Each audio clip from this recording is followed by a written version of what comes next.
Hi ಎಲ್ಲರಿಗೂ ನಮಸ್ಕಾರ. Simple and easy ಅಡುಗೆಗೆ ಸ್ವಾಗತ. ಇವತ್ತು ನಾನು ನಿಮಗೆ ಪುದೀನ ಚಟ್ನಿ ಹೇಗೆ ಮಾಡೋದು ಅಂತ ತಿಳಿಸ್ಕೊಡ್ತೀನಿ. ಪುದೀನ ಚಟ್ನಿ ಮಾಡೋದಕ್ಕೆ ನಮಗೊಂದು ಬಾಣಲಿ ಬೇಕಾಗತ್ತೆ ಮತ್ತು 1.5 ಟೇಬಲ್ ಸ್ಪೂನಷ್ಟು ಎಣ್ಣೆ ಬೇಕಾಗತ್ತೆ. ಬಾಣಲಿ ಬಿಸಿ ಆದಮೇಲೆ 1.5 ಟೇಬಲ್ ಸ್ಪೂನಷ್ಟು ಎಣ್ಣೆನ ಹಾಕ್ಕೊಳ್ತಾ ಇದ್ದೀನಿ. ನಾನು 3 ಟೇಬಲ್ ಸ್ಪೂನಷ್ಟು ಕಡಲೆಬೀಜ, ಕಡಲೆಬೇಳೆ ಹಾಗೂ ಉದ್ದಿನಬೇಳೆನ ಎತ್ತಿಟ್ಕೊಂಡಿದ್ದೀನಿ. ಮೊದಲು ಕಡಲೆಬೀಜ ಹಾಕ್ಕೊತೀನಿ.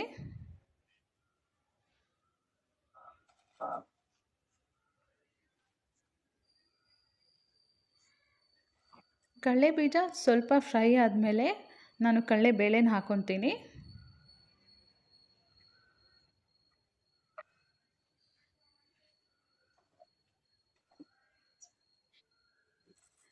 ಕಡಲೆಬೇಳೆ ಸ್ವಲ್ಪ ಫ್ರೈ ಆದಮೇಲೆ ಉದ್ದಿನಬೇಳೆ ಹಾಕ್ಕೊಳ್ಳಿ.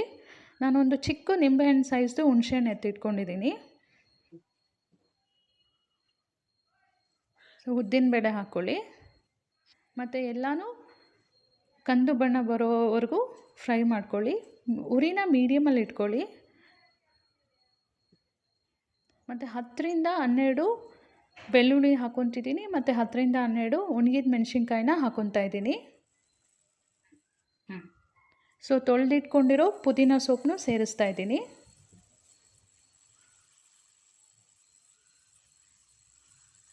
ಒಂದು ಅರ್ಧ ಕಟ್ಟಷ್ಟು ಪುದೀನ ಸೊಪ್ಪಿದೆ ಮತ್ತು ಹುಣಸೆಹಣ್ಣನ್ನ ಸೇರಿಸ್ಕೊತಾ ಇದ್ದೀನಿ. ಎಲ್ಲ ತಣ್ಣಗಾದ್ಮೇಲೆ ಮಿಕ್ಸಿಯಲ್ಲಿ ಗ್ರೈಂಡ್ ಮಾಡ್ಕೊಳ್ಳಿ ಮತ್ತು ರುಚಿಗೆ ತಕ್ಕಷ್ಟು ಉಪ್ಪನ್ನ ಹಾಕ್ಕೊಳ್ಳಿ. ಅರ್ಧ ಲೋಟದಷ್ಟು ನೀರನ್ನ ಹಾಕ್ಕೊತಾ ಇದ್ದೀನಿ. ಗ್ರೈಂಡ್ ಆದಮೇಲೆ ಈ ಹದಕ್ಕಿರುತ್ತೆ. ಇದಕ್ಕೆ ಮತ್ತೆ ಒಗ್ಗರಣೆ ಏನೂ ಬೇಕಾಗಲ್ಲ. ಹಾಗೆ ಟ್ರೈ ಮಾಡಿ. ತುಂಬ ಟೇಸ್ಟಿಯಾಗಿ ಖಾರವಾಗಿ ಮುದ್ದೆಗೆ, ಚಪಾತಿಗೆ ಎಲ್ಲದಕ್ಕೂ ಯೂಸ್ ಮಾಡ್ಬೋದು. ಟ್ರೈ ಮಾಡಿ ಹೇಗಿದೆ ಹೇಳಿ.